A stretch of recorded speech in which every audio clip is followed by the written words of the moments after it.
तो दोस्तों सबसे पहले बात कर लेते हैं आरओ का मोटर है और उसका मेम्ब्रेन है 75 जीपीडी का। तो उसमें हमें कितने का एफआर लगाना चाहिए। तो दोस्तों मैं आप लोगों को बता दूं कि सबसे पहले तो उसमें आपको 450 का एफआर लगा के और आपके मोटर का प्रेशर चेक करना चाहिए। जहां से भी आप बाई कर रहे हैं तो उसको बोलना चाहिए घर का पानी चेक करो। हेलो दोस्तों, कैसे हैं आप लोग। दोस्तों आज हम लोग जानेंगे एफआर के बारे में। जो आरओ के अंदर लगा रहता है एफआर, उसका बहुत अहम रोल होता है आरओ के लिए। जो आरओ को मेम्ब्रेन को भी सेफ रखता है, आरओ का मोटर को भी सेफ रखता है और पानी का फ्लो भी सही देता है। लेकिन और जो इसको सही से चूज़ नहीं करते हैं तो आरओ का मेम्ब्रेन भी चेकअप हो सकता है और आरओ का मोटर भी जल सकता है और फ्लो भी सही नहीं आता है। और ये 3 तरीके से मेम्ब्रेन चेकअप होता है और 3 तरीके से मोटर जलने का चांसेस ज़्यादा रहता है। तो कौन-कौन सा तरीका है इस वीडियो में बात करेंगे और जानेंगे कि किस तरह से हम आरओ का मेम्ब्रेन चेकअप हो जाता है और क्यों चेकअप हो जाता है, तो उसको सेफ रखने के लिए हमें क्या करना चाहिए। तो आप लोग को इस चैनल पे जितना फुल डिटेल्स मिल जाएगा उतना आप लोग को दूसरे कहीं पे नहीं मिलेगा। तो दोस्तों सबसे पहले बात कर लेते हैं एफआर के बारे में। एफआर का रोल्स क्या होता है इसमें और किस तरह से काम करता है। तो एफआर का रोल्स ये होता है कि एफआर होता है एमएल में, जो हमारे जी पंप का जो जीपीडी है या मेम्ब्रेन का जीपीडी है उसके इस अकॉर्डिंग लगाया जाता है। तो एफआर जो आता है वो आता है एमएल में। एमएल में आता है मतलब कि 300, 450, 550 ऐसे एमएल में आता है। तो दोस्तों अगर जो एफआर सही से चूज़ नहीं करते हैं तो उससे क्या होता है, मेम्ब्रेन खराब होने का चांसेस बहुत ज़्यादा रहता है, मोटर जलने के चांसेस ज़्यादा रहता है और पानी का फ्लो भी सही से नहीं आता है। और जो एक बार सही से लगा दिए तो आरओ बहुत अच्छा लास्टिंग देता है। तो दोस्तों सबसे पहले बात कर लेते हैं आरओ का मोटर है और उसका मेम्ब्रेन है 75 जीपीडी का। तो उसमें हमें कितने का एफआर लगाना चाहिए। तो दोस्तों मैं आप लोगों को बता दूं कि सबसे पहले तो उसमें आपको 450 का एफआर लगा के और आपके मोटर का प्रेशर चेक करना चाहिए। जहां से भी आप बाई कर रहे हैं तो उसको बोलना चाहिए घर का पानी चेक करो, इसमें टीडीएस कितना है और उसके बाद में हमारा जो मोटर है उसका फ्लो दिखाओ और उसका प्रेशर दिखाओ जो कितना है। क्योंकि अगर 450 से निकालते हैं तो जो एफआर होता है उसके अंदर 450 में मतलब होता है 1 मिनट के अंदर 450 ml पानी वेस्ट होना। लेकिन उसके बाद में हमें कितना प्योरिटी वाटर मिलता है, क्योंकि वो इनप्योरिटी है, और हमें कितना प्योर वाटर मिलता है। तो इसके लिए सबसे पहले हमें चेक करना चाहिए हमारे मोटर का जो प्रेशर होता है वो कितना प्रेशर है।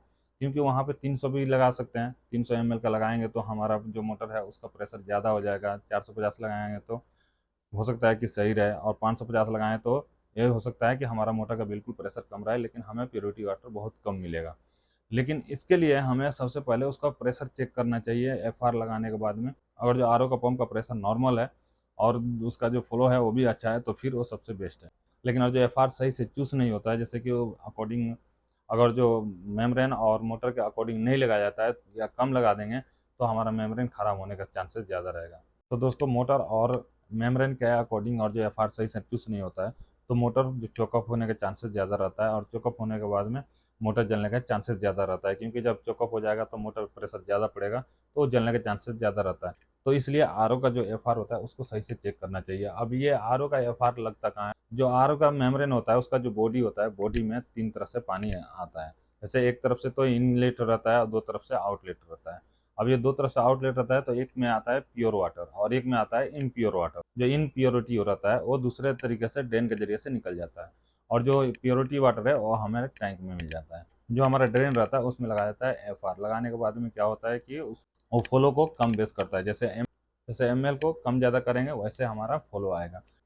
तो उसको मोटर के अकॉर्डिंग फिट करना है ताकि मोटर जो है उसको प्रेशर ना पड़े और आरओ का मेम्ब्रेन भी खराब ना हो। तो इसके अकॉर्डिंग एफआर लगाया जाता है और इससे आरओ का मेम्ब्रेन सेफ रहता है और आरओ का पंप भी सेफ रहता है। तो ये ज़रूरी है कि उसका एफआर का चूज़ करना है, जैसे कि कितने जीपीटी पे कितने एमएल का आरओ फिट हो रहा है वो चेक करके ही बताया जा सकता है। ऐसे डायरेक्ट नहीं बोल सकते कि और जो हमारा 75 जीपीटी का है तो हम 300 एमएल का एफआर लगा दें या 450 एमएल का एफआर लगा दें या 550 एमएल का एफआर लगा दें। क्योंकि उसको चेक करने के बाद ही कोई भी बता सकता है कि कौन सा एफआर उस पर फिट हो रहा है।